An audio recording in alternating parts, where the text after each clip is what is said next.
a dar um bocadinho sintomas de humor. Aqui o pastor disse que eu era baixinho, mas ele é que é mais alto que eu não sou muito baixo. E queria também dizer outra coisa. Eu gosto muito, e eu já digo porquê. Agora eu habituei-me a começar qualquer pregação fazendo rir. Eu já digo porquê. Há muitas pessoas que pensam que eu que estou gordo por comer muito. Mas não é, é por comer demais. É verdade, é verdade. Outra coisa também, para quem ninguém sabe, eu às vezes até a dizer coisas que fazem rir e eu minto um pouco. Mas reparem, uma vez quando eu comecei a engordar, fui falar com o meu médico e expus-lhe o caso. Seu doutor, então eu estou a engordar, eu era magrinho, comecei, e era mesmo magro. Podem ver, daqui a bocado eu provo. Comecei a engordar, fui falar, isso o que é que me aconselha? Sabeis o que ele me disse? Opá, caminha, caminha. Eu acreditei nele, acabava de comer, ia para a caminha, ainda engordei mais, é verdade. E agora vou-vos dizer porque é que eu vos quis provocar isto. É porque eu sempre que dou o meu testemunho, que é a minha missão, eu choro. E então, para que não deixar aqui um sistema de comoção, eu primeiro faço rir. Sabeis? Eu tenho um netinho, aquele também é meu neto. Mas em minha casa, aqui há uns tempos, e ainda hoje, quando a minha filha, a mãe dos outros três, ia para a escola, que ela tinha reuniões à noite na escola, então eu ficava com os meus netos e lia-lhes histórias da Bíblia. Todos eles sabem histórias, o meu neto todos os domingos diz versículos da Bíblia, ele sabe de cor. E então um dia eu disse aos meus netos, eu tenho-vos ensinado tantas histórias da Bíblia, mas o mais importante é aceitar Jesus. Eles já estavam fartos de chorar. E então eu disse, quem quer? E quiseram todos. E quando aceitaram, eu abracei-os a todos, beijei-os, estava no meu quarto. Viemos para a sala, a minha esposa estava na cozinha e viu todos a chorar. O que foi? Um foi o Simão, disse que se magoou na casa de banho, no joelho. O outro disse, mas o mais sincero, que é o meu gêmeo, disse, vó, eu aceitei Jesus, a chorar. Sabeis que horas eram? Era 8h30, 8h30 da tarde, não era? Então, ele sentou-se no sofá sempre a chorar. E quando a minha filha chegou, a mãe dele, a minha esposa contou-lhe, olha, eles aceitaram Jesus, o João está ali no sofá a chorar. Vai lá ver o teu filho. E ela chegou e disse, o que é que foi, João? Estás a chorar porquê? Mãe, eu aceitei Jesus. E então tu aceitas Jesus e estás a chorar? Porque estou feliz, mãe. Isto quer dizer que por vezes a felicidade também comove. Era este o caso que eu vos queria dizer. Por isso, se me virem chorar, não levem a mal. Porque eu costumo, às vezes, você chora, a minha esposa já me tem encontrado quando eu vou à prisão e venho e estou a orar por alguém. Olha, ainda há um bocado no carro ela contou que esta manhã que eu fui ao meu quarto, ela está ali, estão ali as pessoas que vinham no carro e que disse que eu estava a dormir e a dizer, Senhor, obrigado, eu sei que tu vais fazer isso. Mas eu não estava a dormir, eu estava a orar, ainda que naquela, porque eu acordo a orar. Isto quer dizer que por vezes ela dava comigo no meu escritóriozinho, que é dentro do meu quarto, a chorar. E diz ela assim, poça, tu de antes nunca choravas. E não, eu antes de aceitar Jesus, eu odiava quem chorava. Sabeis o que eu dizia? Um homem nunca chora, dizia aos meus colegas, quando muito transpira pelos olhos. E ela dizia assim, tu agora só choras, de antes nunca choravas. E então eu disse-lhe, não sou eu que choro, que eu não tenho capacidade. Mas Jesus está em mim e é Ele que chora quando se compadecem, entende? Por isso eu queria dizer, se me virem chorar, não é porque eu seja cobarde, mas posso dizer como ao meu neto, porque eu estou feliz. Então o que eu queria dizer, eu vou dar o meu testemunho, vou dizer como é que foi a minha vida. Ainda bem que tenho ali a minha testemunha, que é uma senhora que sofreu comigo, que eu vou contar, e ela às vezes é que me corrige, quando diz, já repetiste isso mais que uma vez. Ela é o meu júri. Mas eu vou ler aqui alguns versículos, e o primeiro que eu vou ler, ou queria que lessem, está em Mateus, ou em Lucas, peço perdão. Lucas, no capítulo 23 ou 13, eu tenho aqui, é 23. Capítulo 23 e no verso 39.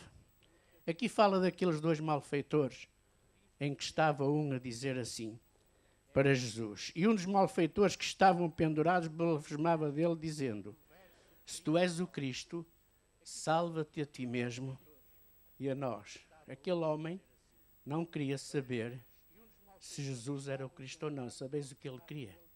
Era que Jesus o livrasse para que ele pudesse voltar de novo a cometer os mesmos erros. Eu digo isto porque na minha vida aconteceu exatamente igual. E agora vamos ler Provérbios 22, 6.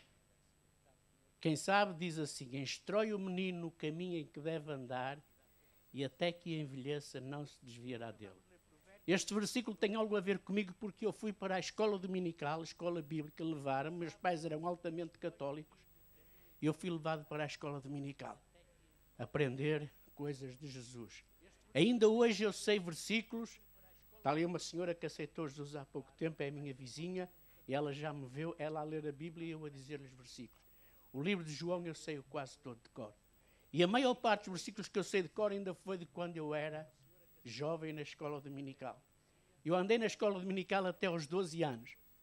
Só que depois, como acontece com muitos jovens hoje, as ilusões do mundo desviam-nos. O meu pai faleceu, eu tinha 13 anos, e a partir daí nunca mais eu fui à escola dominical. Desanimei demais. Achava que aquilo era tudo uma ilusão. Mas este versículo diz: instrói o menino no caminho em que deve andar e até que envelheça não se desviará dele. Aqui há um bocadinho de confusão porque não diz quem não se desvia de quem. Não diz se é o menino do caminho ou o caminho do menino. Não diz. Aqui diz: instrói o menino no caminho em que deve andar e até que envelheça não se desviará dele. Não diz quem. Mas eu quero dizer que eu mesmo deixei os caminhos do Senhor com 12 anos de idade. Nunca mais liguei nada. E como sabemos, as ilusões da juventude são tremendas. Eu já fui jovem e aqueles que foram sabem. Por isso é que Jesus diz: não ameis o mundo nem o que no mundo há. Se alguém ama o mundo, o amor do Pai não está nele. Mas nós jovens, nós que eu já não sou tão jovem assim, mas aqueles que são jovens deixam-se iludir pelas coisas do mundo. E assim foi comigo. Eu comecei a andar, só queria, perdoem-me isto, mas os homens são assim. Eu só gostava era de ver raparigas. Sabeis? Era essa a minha ilusão. E de tal maneira que eu conheci muitas, mas uma delas engravidou quando eu tinha 17 anos. Eu era um jovem, mas ela tinha só 13. E é claro, naquele tempo, quem engravidava uma menina tinha que casar com ela. Infelizmente, hoje já não é assim. Então eu casei com 17 anos, com uma esposa de 13. Se eu não sabia o que era a juventude, nem os perigos do mundo, muito menos ela. Assim, 2 anos depois, ou cerca disso, ela faltou-me ao respeito, como se diz, e mais, prostituiu-se. Sabeis, foi o maior desgosto que eu tive na minha vida. Eu acho que nem a morte de meu pai me levou a tal ponto. De tal maneira que faltavam-me 3 meses para acabar o serviço militar. Naquele tempo eram 2 anos que se dava obrigatoriamente. E eu, sem coragem para me suicidar, tal desgosto que eu sofri, porque, entretanto, no mesmo mês de dezembro, que a minha esposa fez isso, os meus filhos ficaram abandonados numa ama e ela prostituiu-se mesmo. Saiu, foi para onde quis. E a minha mãe faleceu nesse mesmo mês. E eu não tinha coragem para me suicidar e fui ao exército oferecer-me voluntário para a guerra. Pensava que ia morrer na guerra. Só que Deus conhece os nossos pecados e já nos conhece desde o ventre da nossa mãe. Se conhecem a história de José, vejam o que aquele homem passou. Mas Deus tinha um propósito para ele. Então eu fui para Angola, estive lá, mais 2 anos, eu dei cerca de 5 anos de tropa e pensava que ia morrer na guerra. Mas não morri. E sabeis, curiosamente hoje, passámos todos por Coimbra, ou Condeixa Nova, para um senhor que me telefonou, que me apanhou pela internet, a dizer que o pai dele tinha um livro dos meus, que eu escrevi quando andava na tropa, todo escrito à máquina. O que a vida nos reserva. Eu contava a minha história, o meu desgosto e a minha vontade de morrer. E eu nunca mais me lembrei, por motivos que eu vou contar, esqueci-me de tudo isso.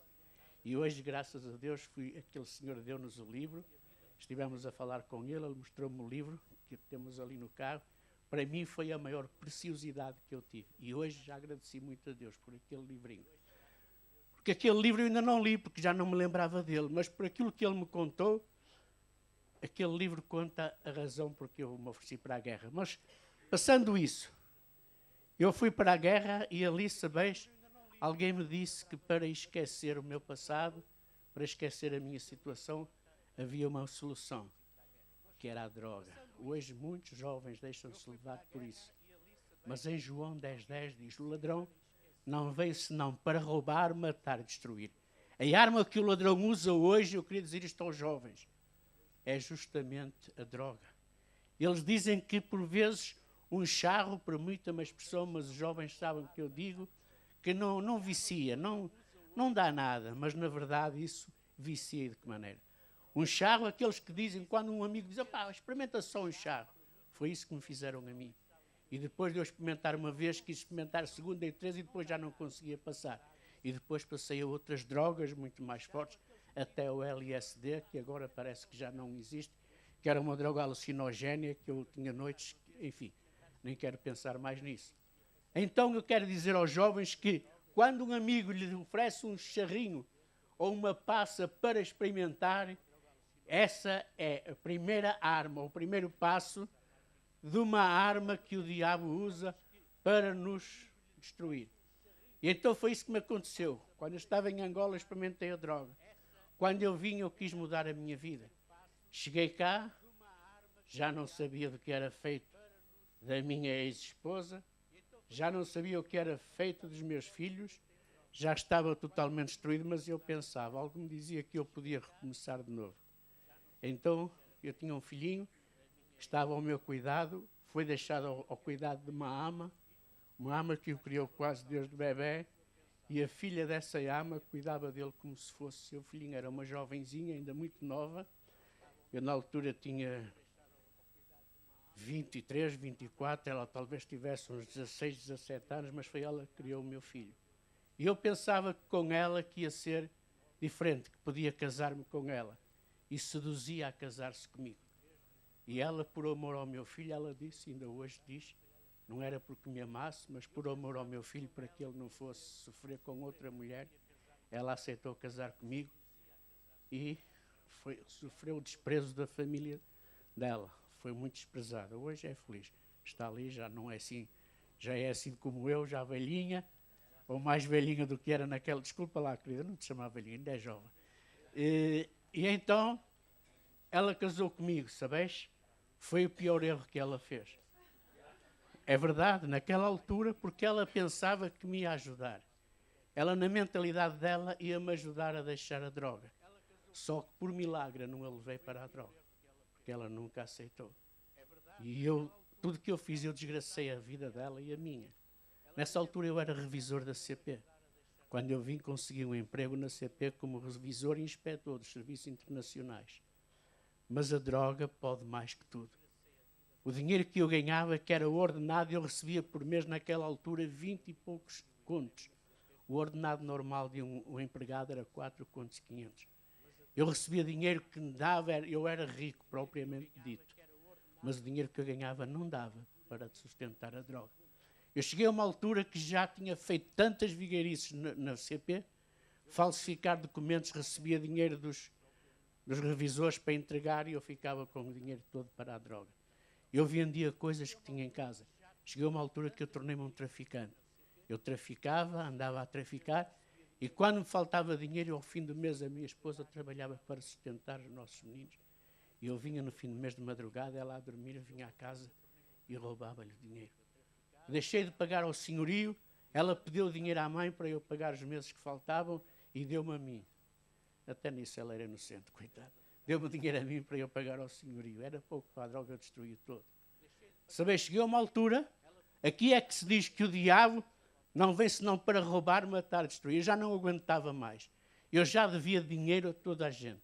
Eu já tinha feito vigueirices, já tinha roubado a família da minha esposa, já tinha roubado a minha própria família, os meus filhos já estavam a passar fome por minha causa.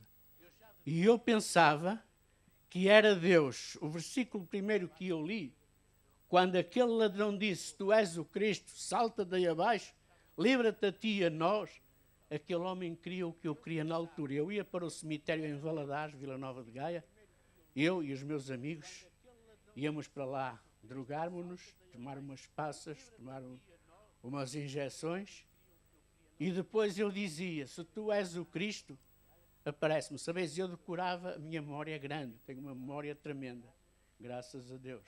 A droga, outra coisa que eu queria dizer, a droga fez-me esquecer todas as coisas. Ainda hoje, não te lembras disto, eu sou aquilo, eu não me lembro de nada. Mas as coisas de Deus não lhe tocou em nada. Eu, como há pouco disse, ainda sei versículos que aprendi na minha escola dominical quando eu tinha 7, 8 anos, talvez. E então eu, naquela altura, já estava tão desorientado que só vinha à minha memória uma coisa. É que Deus permitiu que eu fizesse isso. Hoje ainda há muitas pessoas, talvez entre nós aqui esta tarde, que dizem, se Deus existe, porque é que Ele permitiu isto? Era o que eu dizia. Se Deus existe, se Deus me ama, se Deus é tão meu amigo como diziam na escola dominical, e talvez eu tinha grandes experiências na escola dominical. Eu tinha um professor chamado Rocha, que naquela altura, eu falo para os da minha igualha, para os da minha geração, naquela altura era permitido os professores darem que a gente chamava bolos, mas não levava açúcar nenhum. Eram bolos, uma régua nas mãos e até inchava as mãos. E eu tinha um professor chamado Rocha, quando eu era o que chegava mais tarde, porque a minha mãe, infelizmente, também não tinha esse cuidado. E eu primeiro ia à mercearia, ou a gente chamava naquele tempo a loja ou a venda, buscar as coisinhas que ela queria, depois é que ia para a escola. E eu chegava sempre tarde. E esse Rocha chamava-me cá. Ele chamava-me... Eu me esqueço daqui, eu bocado digo. Era o comboio da batata. Olha, lá vem ele no comboio da batata, que era atrasado. Dá cá a mão. 6 bolos em cada mão. Eu até gemi. E sabeis, e eu tinha isto por experiência. Muitas vezes eu ia por caminho a chorar tarde. Eu dizia, Senhor, não deixe que o meu professor me bata. Sabeis o que acontecia? Eu chegava lá e dizia, outra vez comboio da batata. Desta vez perdoa-te, vai-te lá sentar. Eu começava a chorar, não foste tu que me perdoaste. Foi Deus que me livrou. Por isso eu já tinha esta experiência. Mas continuava a ser como aquele ladrão. Se tu és o Cristo, porquê é que me deixaste? Porquê é que eu tenho que passar isto? Porquê é que agora os meus filhos estão a passar fome? E ele podia-me dizer, porque tu os roubaste, foste tu culpado, não é? Mas nós nunca aceitamos. Nós nunca aceitamos o erro. Nós temos sempre por hábito culpar os outros. Por isso é que nós temos sempre 2 dedos a apontar e esquecemos que temos 3 a apontar para nós. Mas nós até nos esquecemos do mal que fazemos. Sabeis a quem é que tornava culpas? À família daquela senhora que está ali. Naquela altura era uma menina muito querida. Ainda és filha. E eu botava culpas à família dela porque não queriam que ela tivesse casado comigo, sabe? E era tudo, porque nós nunca reconhecemos as nossas faltas. Vocês se repararem, eu digo sempre isto. Se nós passarmos por 3 pessoas como eu passo, eu hoje faço a análise, Deus dá-me uma análise do meu passado total. Se passarmos por 2 pessoas, especialmente senhoras a falar, se nós vimos 2 homens, eles estão a falar do Benfica ou do Porto. Se vimos 2 senhoras, estão a falar de uma terceira senhora. E é assim. Eu sei pelos gestos quando uma está assim, olha. Está a dizer, ela é assim, ela é assim. E depois quando faz assim, está a falar de si própria. E eu ali com o coraçãozinho nesta. É verdade. Oh, mulher, eu ali. E ela da senhora é assim. Agora eu tenho encontrado milhares de pessoas daquelas assim. Agora daquelas assim não encontrei nenhuma. Parece que não existe. A pessoa má não existe em lado nenhum. Sabes porquê? Porque todos nós nos consideramos bons. Até eu naquele tempo. Mesmo contra aqueles que eu prejudiquei tanto. E eu tinha sempre uma maneira de dizer que eles é que eram os culpados. E sabeis o que aconteceu comigo quando eu já não tinha solução? O diabo também tem desculpas. Sabeis o que é que ele me disse? Só tens agora uma hipótese. Eu ia para o cemitério e eu dizia, Deus, se tu existes, aparece-me. E sabeis o que é que ele me dizia? Exatamente a mesma coisa que disse àquele homem. Sabeis o que é que ele disse? E disse, e um dos malfeitores estava pendurado pelas mãos, dizendo, se tu és o Cristo, salva-te a ti mesmo e a nós. E eu dizia, se tu és o Cristo, se tu existes realmente como eu acreditei em criança, aparece-me. Sabeis o que é que eu queria? O que este homem queria. Eu queria libertar-me dos problemas que tinha criado, dos roubos que tinha feito à própria companhia, das dívidas que tinha feito, do mau nome que tinha criado a mim e à minha esposa, e queria voltar a viver. E sabeis o que é que ele me disse? O que é que Deus me disse? A mesma coisa que disse a este homem. Da minha boca abriu. Jesus não disse nada absolutamente. Simplesmente manteve-se calado. Porque comigo era a mesma coisa. Eu queria era que ele me ajudasse a resolver os meus problemas para voltar ao mesmo. Mas nada, ele dizia, mata-te. Então ele disse que a uma altura que eu vi que já não tinha mais solução, era o suicídio. Eu não consegui morrer no exército por causa daquilo que a minha esposa me fez. Não é aquela menina, a outra. E então eu agora disse, também não há hipótese. Agora eu estava mesmo decidido. Sabeis o que é que o diabo disse? Então tu agora desgraçaste os teus filhinhos, desgraçaste a tua mulher e vais-te embora sozinho e deixas-os ficar a sofrer, porque é que não os levas contigo? E eu fiz um plano. Matar os meus filhos, matar a minha esposa e suicidar. Sabeis, eu até aí nunca tinha visto um caso desse género. E a partir daí comecei a ver muitos casos desses. Pais ou mães que matam os filhos e depois se suicidam. Eu ia fazer justamente isso. E sabeis que dia é que eu escolhi? O dia dos meus anos. Quando eu ia fazer, que idade, filho? 27? 26 anos. Quando eu ia fazer 26 anos, a minha esposa era mais nova do que eu, ainda é, 8 anos. Façam a conta quantos ela tinha. Era uma criança, não é? E eu ia matar 2 filhinhos, ia matá-la a ela e ia-me suicidar, no dia dos meus anos. Nessa semana, eu disse-lhe assim, olha, eu não me vou mais drogar. Eu não estava a mentir, estava a falar a verdade. Sabes o que ela disse? Estás sempre a dizer isso, cada vez te drogas mais. Eu disse, não, desta vez não vou drogar mais. A minha ideia era, foi na segunda-feira que eu disse que não me drogava mais e deixei de me drogar. Porque a falta de droga aquela semana toda ia-me dar coragem para eu, porque eu ficava sem conserto. Uma pessoa que tem vício de droga e deixa-se drogar fica sem conserto. Não se aguenta de maneira nem psicologicamente, nem fisicamente. E eu sabia que o meu desespero ia ser tanto que eu ia ter coragem para os matar e me suicidar. E ela disse, já estás com a mesma história, já sei que não, vais ver. E ela viu que eu não saía de casa. Eu deixei a rede, eu era o número 2 da maior rede de tráfico naquele tempo do norte do país. Eu era o número 2. Ganhava muito dinheiro, mesmo assim o dinheiro que eu ganhava não dava para sustentar o vício. E então nessa semana eu disse, cheguei a terça-feira ou quarta, disse, vês como eu ainda não me droguei, não me viste sair, pois não? Mas eu já não aguentava. Quinta, sexta, sábado era o dia. Mas eu antes já tinha tentado, antes deste projeto, eu já tinha tentado 2 vezes. 2 ou 3. 3. Uma vez ia entrar e ia começar pelo quarto do meu filho, ele tinha 6 anitos, ia entrar no quarto dele, já a dar-me em punho, para começar por ele, e tropecei nele a chorar. Pai, desculpe, pai, perdoa-me que eu fiz xixi na cama, não me batas. Tirou-me logo a moral. Outra vez era no quarto do meu quarto, porque eu deixei de pagar a luz, ela não tinha dinheiro, que eu tirava-lhe o dinheiro, e não tínhamos luz, eram umas velas. E ela estava com um copo com uma vela acesa lá. Ela andava de bebê a tomar conta de outra criança, que tinha a nossa menina, que estava lá ao lado, e eu já tinha tudo organizado, já tinha a carta escrita, dentro do bolso, tinha tudo pronto. E eu de revólver em punho, quando vou entrar no quarto, ela deu um salto. Acordou-se, o que é que foi? Disse, lá, sonhei que tu me ias matar. Cortou-me logo, moral. Como é que ela sabia, como é que ela sonhou que eu ia matá-la? Outra vez fiz uma coisa que era mais fácil. Cheguei a casa, liguei o gás, fui-me deitar. Já bem drogado. E disse, bem, fechei as janelas todas, fechei tudo.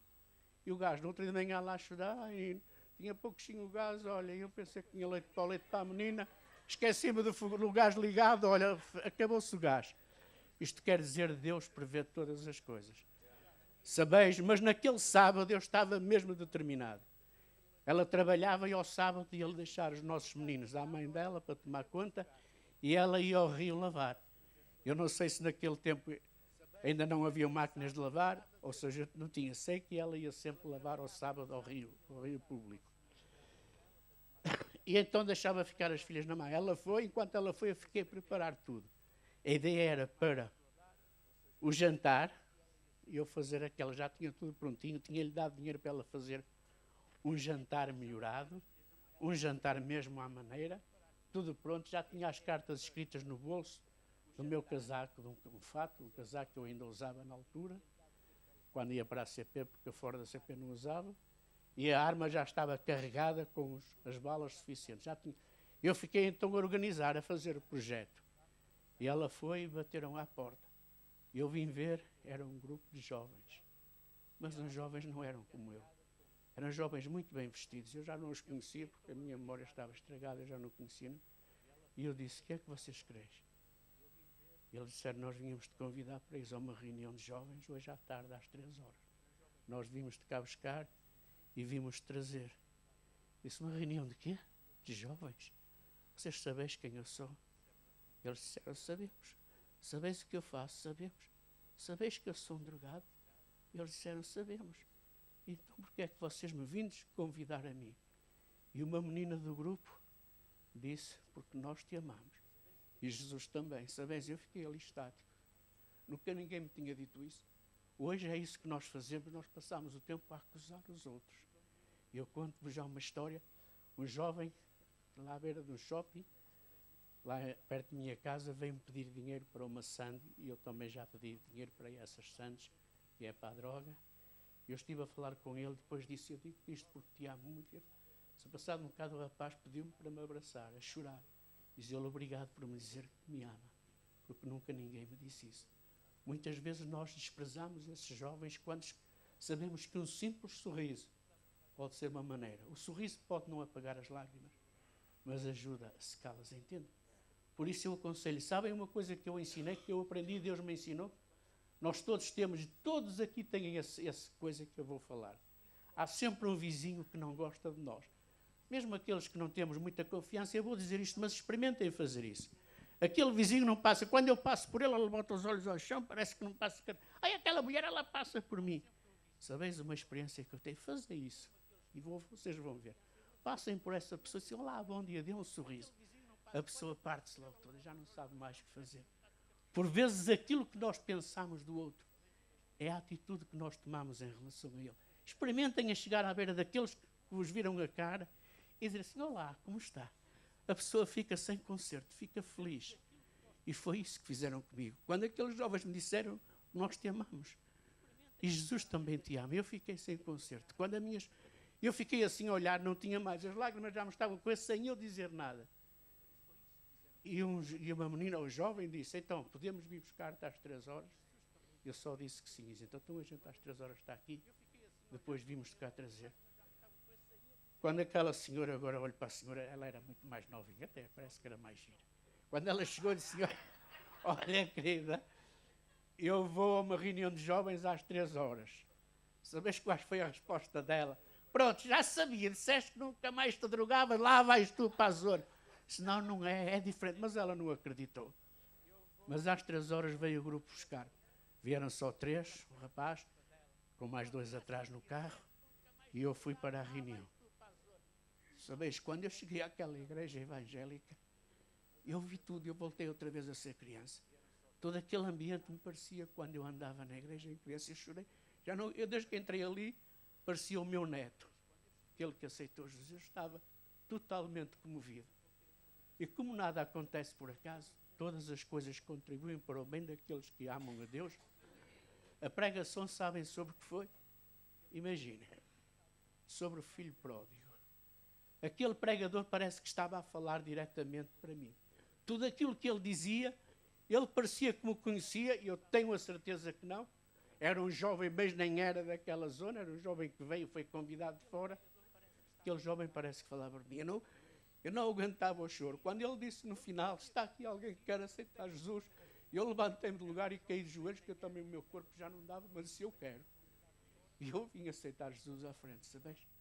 A minha vida, a partir daquele momento, mudou. Eu estava tão feliz que no fim daquela reunião de jovens, havia lá um lanche, e eu não queria lanchar. O meu lanche era chegar a casa e abraçar os meus filhos e a minha mulher. Era o que eu queria mais. E eu estava a comer, se não quero, eu quero é que me levem para casa. Quando eu cheguei a casa, fui abraçar a minha mulher e os meus filhos. Sabeis o que ela disse? Já estás com uma pedrada que não te aguentas. É verdade. Sabeis o que é que isto faz lembrar? Há um versículo na Bíblia que diz, não vos embriagueis com vinho, mas enchei-vos do Espírito. Sabeis o que isto quer dizer? Uma bebedeira de vinho é como uma bebedeira do Espírito Santo. Cada um no seu... Quer dizer que uma pessoa cheia do Espírito Santo parece bêbado. E ela disse, olha como tu já estás. Eu a chorar abraçado. Eu disse, não. Eu não estou. Eu peço perdão por aquilo que fiz. Eu estou diferente. Porque, segundo a Coríntios 5,17, sabem o que diz? Assim que se alguém está em Cristo, nova criatura é. As coisas velhas já passaram. Tudo se fez novo. E então a minha esposa notou isso mesmo. Ela notou que eu tinha mudado. Um dia, ela muito satisfeita, veio ter comigo e disse uma coisa. Satisfeita, entre aspas. E disse, menino, nunca pensei que tu fosses, ou que viesses a ser aquilo que agora és. De antes eu fui tanto tua amiga. E tu eras um homem tremendo. Eras, sei lá, eras tudo de mal. agora eu acho que não te mereço. Mas, 3 pontos. Há aí um contra, dizia ela. Por outras palavras, que ela não era assim, não sabia, não tinha muita filosofia. Mas ela, à maneira dela, disse só há uma coisa. O meu maior desgosto é de seres protestante. Naquela altura os evangélicos chamavam-lhe protestantes, não sei se ainda chamam. E ela disse-me isso, sabes? E até te digo, filha, não sei se antes te queria ver outra vez na droga do que te ver protestante. Ela disse isso, ela é testemunha. Sabeis qual é o versículo que a minha esposa nunca mais vai esquecer na vida? Ela está a dizer que não diz, mas eu digo. Eu estou farto de lhe pedir para ela dizer. É Atos 16, 31. Sabeis porquê este? Porque eu disse-lhe a ela, tu também vais ser protestante. Diz ela, e eu nunca antes queria morrer. Vocês vão me desculpar, mas vou limpar.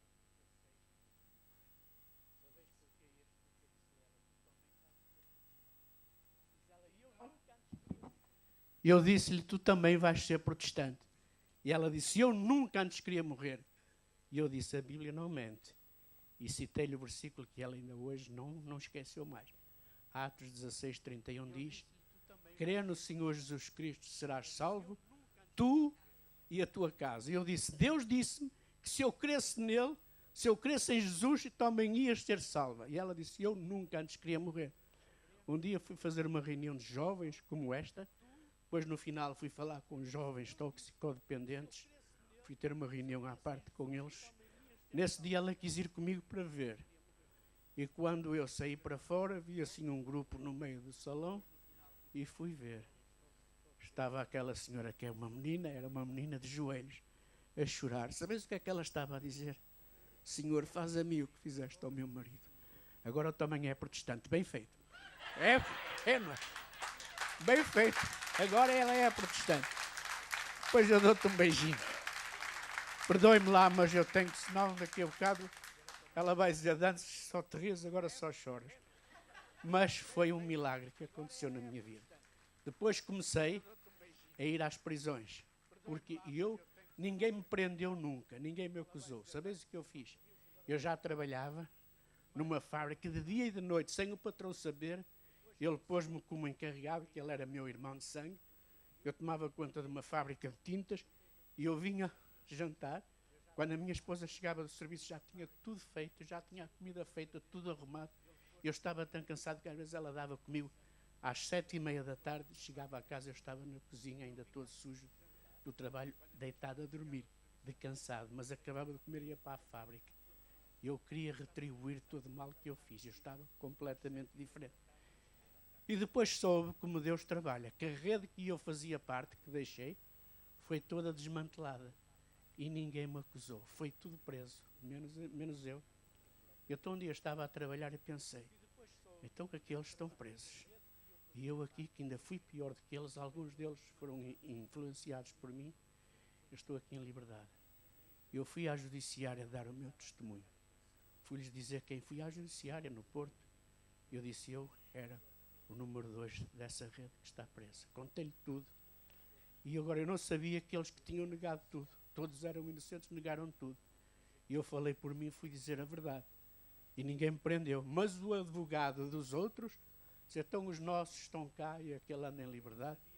E um dia fui chamado, cheguei a casa, tinha lá um recado dos vizinhos, esteve cá a GNR, a Guarda Nacional, para você ir lá às 6 horas ao posto.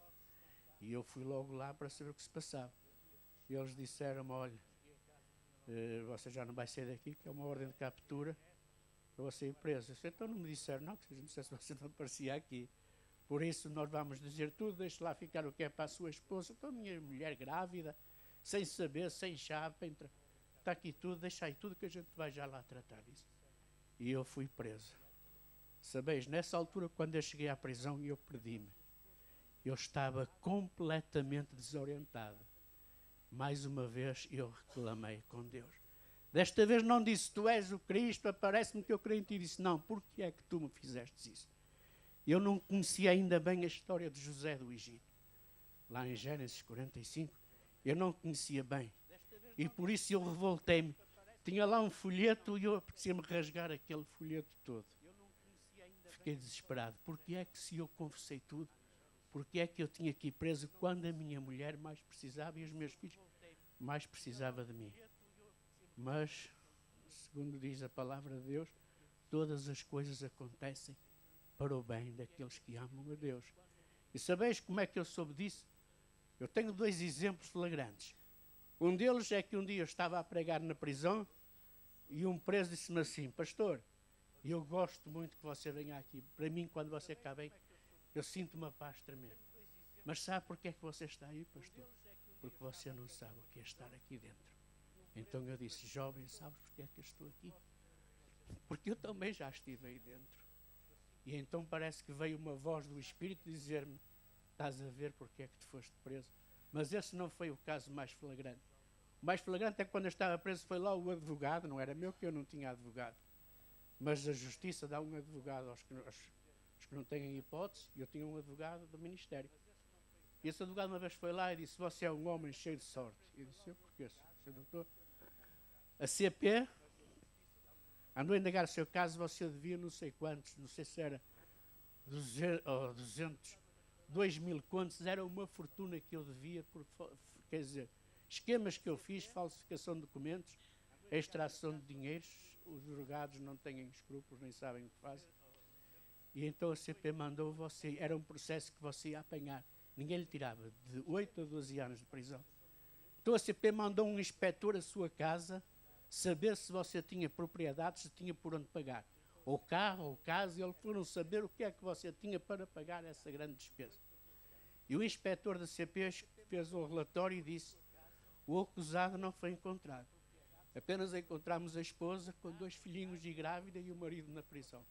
E a CP arquivou o processo. Se eu não estivesse preso, ia apanhar mais de 12 a 12 anos de prisão. 8 a 12 anos. Assim não apanhei mais nada. Sabes quantos anos eu apanhei? O processo era mesmo, para esse tempo, era de 6 a 8 anos. Processo que era uma rede muito forte. Os outros meus colegas, que eu era o número 2, todos eles negaram. E os advogados dele aproveitaram para, em tribunal, dizer: se os nossos clientes estão inocentes, confessam. E esse senhor aí confessa a verdade, ele admite-se, o único culpado é ele. Quer dizer, como eu confessei todas as coisas. Eles todos me acusaram que eu era o principal.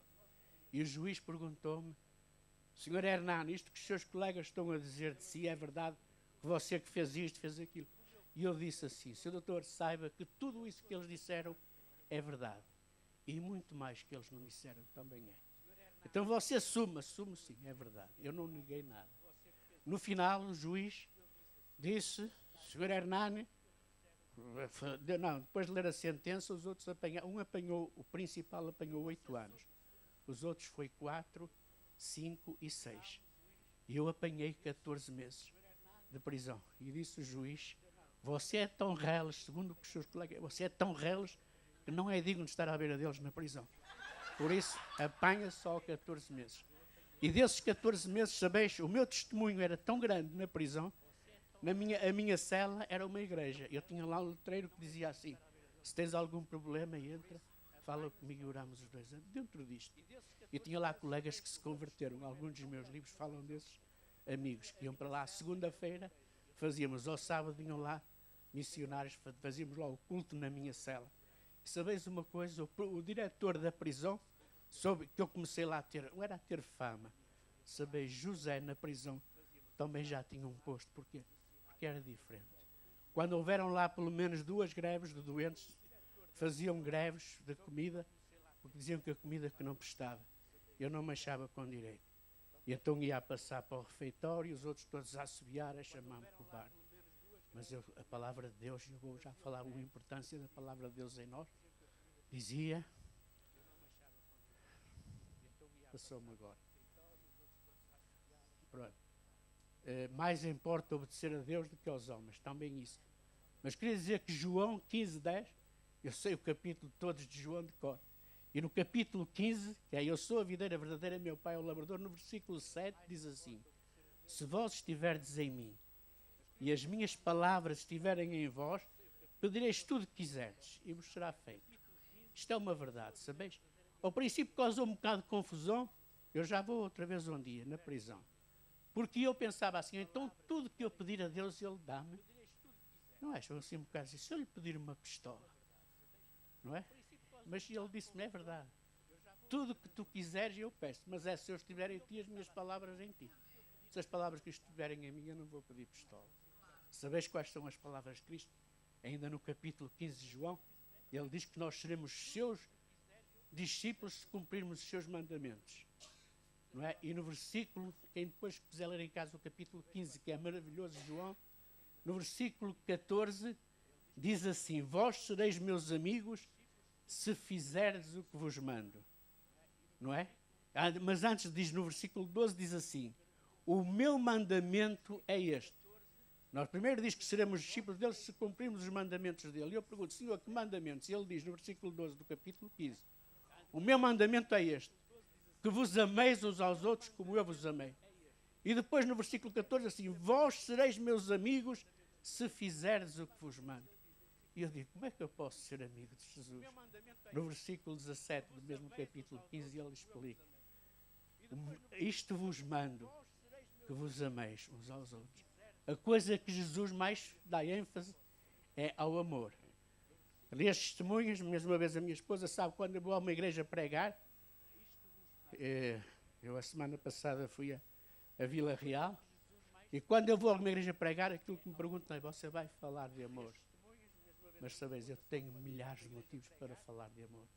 O principal foi quando aquela jovem me disse, quando eu disse, porque é que vocês vêm salvar um bandido, convidar um homem sem escrúpulos? Porque nós te amamos, e Jesus também. E a palavra de Jesus é que nós nos amemos. Por isso é que eu digo, nós não nos devemos acusar uns aos outros. Lembramos a palavra de João. Aquele que diz que está em Cristo e aborrece o seu irmão, até agora está em trevas. Não é? Se lembrarmos a história daquela mulher apanhada em adultério, em que Jesus disse, o primeiro que não tem pecado, atira a primeira pedra. Eu quero dizer com isto que muitas vezes nós dizemos, eu tinha uma pessoa que eu não digo quem é, senão a minha esposa bate, que era uma família dela, ela dizia assim, eu posso ter muitos defeitos, mas ladra nunca fui. Ela tinha muitos defeitos, admitia, mas ladra nunca foi. Noutra altura dizia, eu posso ter muitos defeitos, mentirosa nunca fui. Depois, à altura também não era mentirosa. Noutra altura dizia, eu posso ter muitos defeitos, mas difamadora nunca fui. Mas noutra altura dizia, olha, eu até posso ser ladra, mas mentirosa nunca fui. Mas olha, eu posso ser mentirosa, mas ladra nunca. Ao fim e ao cabo, aquela senhora era como nós, não tinha defeitos nenhuns, mas tinha-os todos. E connosco acontece a mesma coisa. Quando foi daquela mulher em adultério, acusaram, esta mulher foi apanhada em adultério. Vejam a inteligência de Jesus. Se ele dissesse, aquele que entre vós nunca adulterou, atira a primeira pedra. Ela morria ali logo, porque muitos não tinham adulterado, mas ele foi. Sabedoria divina. Aquele que entre nós nunca pecou, atira a primeira pedra. A minha teoria é diferente. Aqueles que têm assim um dedo a apontar, olhem para baixo que tem 3 a apontar para nós próprios. E quando quiserem insultar o principal inimigo, o culpado de tudo, vão para o espelho e insultem a pessoa. Aí isso é que é uma atitude correta. É assim que eu faço. Eu dou comigo a chorar, não é insultar-me, porque eu amo tanto que eu agora perdoei-me tudo. Eu agora já não sou o mesmo homem. Porque assim que se alguém está em Cristo é nova criatura. As coisas velhas já passaram. Eu acho que já estou a passar o meu limite de tempo. Mas com isto eu vou terminar. Eu gostava só de vos dizer, agora vamos ler ainda o primeiro versículo que eu falei, lembram-se qual foi? Quando eu ia... Vamos ver aqui. Ainda está em Lucas 39, eu vou ler. 39. E um dos malfeitores que estavam pendurados blasfemava dele, dizendo, se tu és o Cristo, salva-te a ti mesmo e a nós. Este salteador fui eu. Já vos contei quando eu ia lá para o cemitério de Valadares desafiar Deus, eu também lhe dizia, se tu és o Cristo, salva-me. Se tu existes, Deus, e eu vou mudar, e eu acredito em ti. Entendem? Mas, se lermos no 41, ou no 40, diz assim, respondendo, porém, o outro, repreendeu, dizendo, tu ainda nem temes a Deus, estando na mesma condição, nós, na verdade, com justiça, que recebemos o que nossos feitos mereciam, mas este nenhum mal me fez. E disse a Jesus, lembra-te de mim quando entras no teu reino. E disse-lhe Jesus, na verdade te digo, que hoje mesmo estarás comigo no paraíso. Eu já vos disse que eu fui o outro ladrão. mas eu também fui este ladrão. Quando eu ia tirar a vida à minha família, eu disse, Senhor, não deixe que isso aconteça. E agora só muito rápido, vocês, se quiserem ler, podem, mas em 1 de Reis, que eu gosto muito, capítulo 19, a partir do versículo 8, depois podem ler em casa, em que aquele Elias ia se suicidar, entrou dentro de uma cabana, ia se suicidar mesmo. E quando Jesus lhe apareceu, eu vou lá no instante e leio para vocês. E dizia assim, 1 de Reis, é um instante, diz assim, 1 de Reis 8 diz assim, levantou-se, pois, Isaías, e bebeu, e com a força daquela comida caminhou 40 dias e 40 noites até Horebe, monte de Deus. E ali entrou numa caverna e passou ali a noite. E eis que a palavra do Senhor veio a ele e lhe disse, que fazes aqui, Elias? E ele disse, tenho sido muito zeloso pelo Senhor, Deus dos exércitos, porque os filhos de Israel deixaram o teu concerto, derribaram os teus altares, mataram os teus à espada, ou os profetas à espada, e buscam a minha vida para a tirarem. E ele disse, Deus disse, sai para fora e põe-te neste monte, perante a face do Senhor. E eis que passava o Senhor como também um grande forte vento que fendia os montes e quebrava as penhas, diante da face do Senhor. Porém, o Senhor não estava no vento. E depois do vento, um terremoto. Também o Senhor não estava no terremoto. E depois do terremoto, um fogo. Porém, o Senhor também não estava no fogo. Quer dizer, muitas vezes vêm coisas à nossa vida que nós dizemos, como eu dizia, porque é que, onde é que tu estás? Porque é que não apareces? Eu já disse que quando eu ia a Deus dizia, se tu existes, aparece que eu creio em ti, ele nunca me respondeu. Eu era um ladrão. Mas quando eu tomei a responsabilidade e mesmo o coração do outro ladrão, eu disse, Senhor, não deixes que eu mate os meus filhos, eu amo-os. Ele disse, não faças isso, filho. Foi o que Jesus disse a Isaías, que fazes aqui, Isaías? Sai para fora. E vejo, e disse, e depois do terremoto um fogo, porém o Senhor também não estava no fogo. E no versículo 13, aliás, e depois do fogo, uma voz mansa e delicada. E sucedeu que, ouvindo Elias, envolveu o seu rosto e sua capa, e saiu para fora, pôs-se à entrada da caverna, e eis que veio ele a voz do Senhor que dizia, fazes aqui, Elias? Isso também aconteceu comigo. Muitas vezes, quando vêm os terremotos à nossa vida, nós perguntamos onde está o Senhor. Mas quando nós nos determinamos fazer como eu fiz, fazer como Elias fez, fazer como José fez, então a nossa vida muda. Hoje eu sou um homem poderoso da palavra de Deus. Deus sabe que sou. Eu conheço a palavra de Deus, conheço mesmo. Ainda muitas coisas desde a escola dominical. Mas a maior parte das coisas, Deus sabe que é Ele que pôs no meu coração. Há pessoas que pensam por aceitar Jesus. Quando se aceita Jesus, há muitas pessoas. Passamos a ser ricos.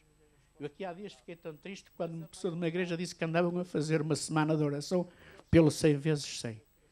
Eu disse, o que é isso? É uma oração que vamos fazer a Deus para se concretizar.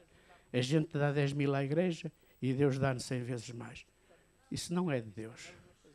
Entende? Por isso, eu costumo dizer, isto que eu digo é verdade. Minha esposa já conhece. Eu na prisão afirmo isto que vou afirmar aqui. E é verdade. Eu sou o homem mais pobre do mundo. Sabem porquê? Eu chego ao fim do mês, isto é verdade, eu ganho 400 euros por mês para sustentar toda a minha casa e os meus ministérios, não tenho ajuda de lado nenhum. Eu chego ao fim do mês, não me sobra nem um cêntimo, sou pobre demais. Mas sabem, eu digo que eu sou rico demais, e sabem porquê? Que eu chego ao fim do mês, não me falta nem um cêntimo, o que mais é que eu quero? Não é? Então Jesus disse, contentai-vos com aquilo que tendes. E isso é o que eu faço. Por isso, se vós quereis mesmo ter tudo, para mim não há nada melhor do que ter Cristo na nossa vida. Eu queria dizer, se está aqui algum jovem ou alguém que pensa que ser mais feliz é ter isto ou ter aquilo, eu digo, com Jesus na nossa vida, nada nos falta. E agora, só para terminar, eu queria vos dizer, e eu escrevi uma série de livros, eu não vim aqui para vender livros, Deus sabe. O Senhor é o meu protetor. Mas gostava que lesse, porque eu recebo todos os dias mensagens e no Facebook, se forem ao Facebook ver, sobre os meus livros. Ainda há aquele senhor que deu-me este livro que eu estou ansioso por o ler, que ainda não o li, escrevi já há quantos anos, filha, tu disseste? Há 40 anos que eu escrevi aquele livro, escrevi, deixei-o lá, ofereci-o e nunca mais soube dele, que eu era drogado, esqueci-me de tudo. E hoje recebi esse livro, um livro lindo demais, com uma capa, com a minha fotografia naquele tempo, com uma arma. E então, eu queria dizer-vos, eu não tenho os livros todos, 3 desses meus livros já estão esgotados, o número 2, o número 3 e o número 1, o 2 e o 3 já estão esgotados, só tenho ali os outros. Mas principalmente estes com o meu testemunho, porque este testemunho que eu dei foi só, simplesmente, como é dizer, um resumo, foi muito abreviado, como toda a gente diz, até a minha família, mas é o único livro em que não tem, todos os nomes ali são reais. O meu nome está, que eu sou Hernani, mas eu era tratado por Nani. Ainda hoje o meu netinho com 1 ano e tal me chama Nani. Por isso, se quiserem ajudar no meu trabalho de visitar as prisões, no início também, para não fugir a nada, o pastor tinha falado que eu ministrava. Eu assisto numa igreja perto da minha casa, porque é perto, mas para além de ter uma equipe que vai comigo às prisões, de homens e senhoras lá no Porto, eu sou fundador de um centro bíblico de beneficência cristã. É um centro de beneficência onde nós vendemos roupas, a troco não é em dinheiro, vendemos por alimentos. Umas calças podem custar 2 quilos de arroz e 1 quilo de massa, e esses alimentos é para dar aos mais necessitados.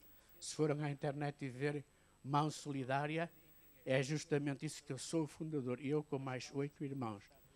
Por isso, se quiserem ajudar no meu ministério, eu não estou aqui para vender nada. Deus sabe, eu já disse, Deus é o meu protetor, e como Paulo dizia, posso todas as coisas naquele que me fortalece. Mas quem quiser ler o meu testemunho, e se quiser levar, é barato. Os livros é quase ao preço de custo. Cada livro dos meus fica a 5 euros.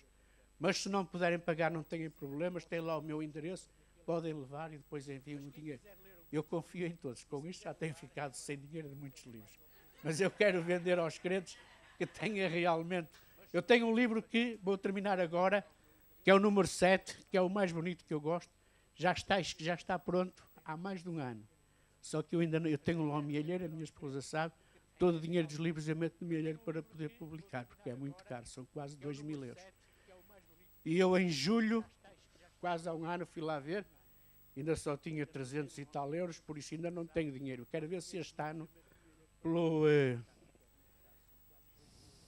verão, eu vou publicar. Meus irmãos, peço perdão, demoraram muito tempo demais, depois se quiserem os livrinhos são só 5 euros.